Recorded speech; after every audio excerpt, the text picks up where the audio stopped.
So good morning. Welcome to our meeting from the International Consortium for Fibrous, Dysplasia, McCune, Albright syndrome. I am Natasha Appelman-Dijkstra. I am one of the board members from the International Consortium, together with my colleague Michael Collins, but also with Martine Dekker, one of the patient representatives from the Netherlands, and Tova Bernstein, who is part of the ICFDMAS Alliance from the US. And as you can see, we used to have also another co-director from the patient organizations, also from the ICFDMAS Alliance. But unfortunately, Adrienne McBride had to stop her work. So we have currently a position open. So I don't know if there are any motivated patient associations or patients who would like to participate in our nice board meetings, but we're happy to take any questions during this conference. For those of you who have not been here before, so a couple of years ago, a group of researchers, clinicians and patients decided that we wanted to join forces in collaboration to create not only guidelines, but also research projects regarding fibrous dysplasia and McCune Albright syndrome. So therefore, the consortium was formed, and we also introduced our mission, where we mainly want to do some extra stimulation of participation in conferences from patients as well, but also to collaborate between researchers, but also between medical disciplines, because like you know, fibrous dysplasia is a very heterogeneous disease, and people might end up with the orthopedic surgeon or by the pediatric endocrinologist or the ophthalmologist. And it's very important that all these medical disciplines are collaborating. So that's also one of the missions of our consortium, to enforce that. So since the last meeting in 2023 in Silver Spring in the US, what have we been doing so far? So when I was drafting the slides, I came to the conclusion, because first I thought, well, we didn't do that much, but in the end we did quite a lot in 2 years' time. Because we finalized the terms of reference, which are now available on our website. We also finalized the terms of our membership, including we made a start with people to become a member from the International Consortium, that we can also signpost them on our website. We increased the connections throughout Europe, but also included China. There's an active Chinese patient association now also involved in the, especially in the meetings with the patient associations. So that's quite nice as well.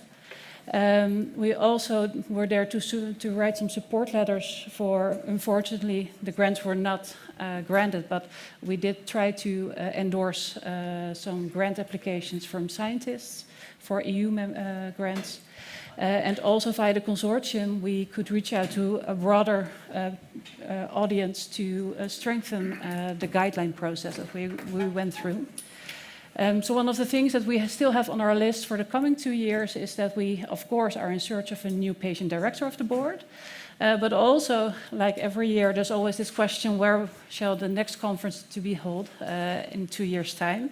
So especially all the researchers and clinicians, we might drop in later to see if your country and city is capable of doing that. And of course, we have our other things that still are going on. So the one main thing for our current conference now is that we enjoy coming together, but also work together. Might be on new papers, might be on new research ideas, but also I think it's a big gift from this community is that we also can offer the private consultations where people can meet up with other experts. So it's my great pleasure also that when we have had a lot of previous meetings, which have been very, very successful, and I think this one in Madrid will be definitely also very successful. So I would like to give the floor to our local host, who did an excellent job, to Carolina, to take it on.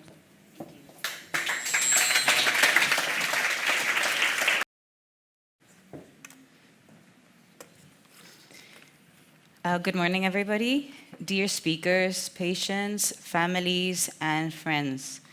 It is a true honor to welcome you to this new edition of the International Congress of FDMAS here in beautiful Madrid. Over this weekend, we will share more than scientific experiences. We will share stories of life, of courage, and of humanity.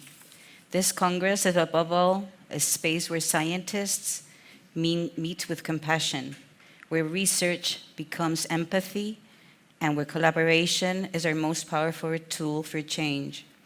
From the bottom of my heart, thank you all, speakers and professionals that are joining us from all around the world. Your dedication, your work, make it possible for us to keep moving towards not just a more personalized but more human medicine.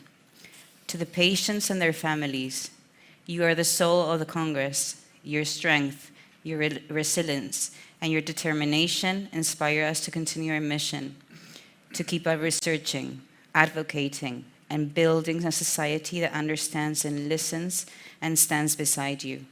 My deepest gratitude also to the organizing committee for their tireless effort, professionalism, and sensitivity.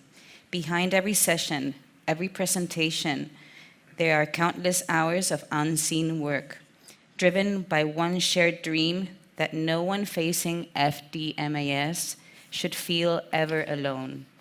Today, this whole represents far more than a place on a map. It represents a union of science with values that define us: solidarity, social justice, cooperation, and respect for human diversity.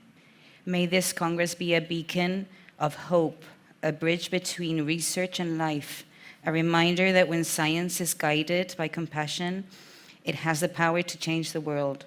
Welcome, everybody, and thank you for being part of the shared dream, to give the voice and visibility and future to FDMAS. Welcome, everybody.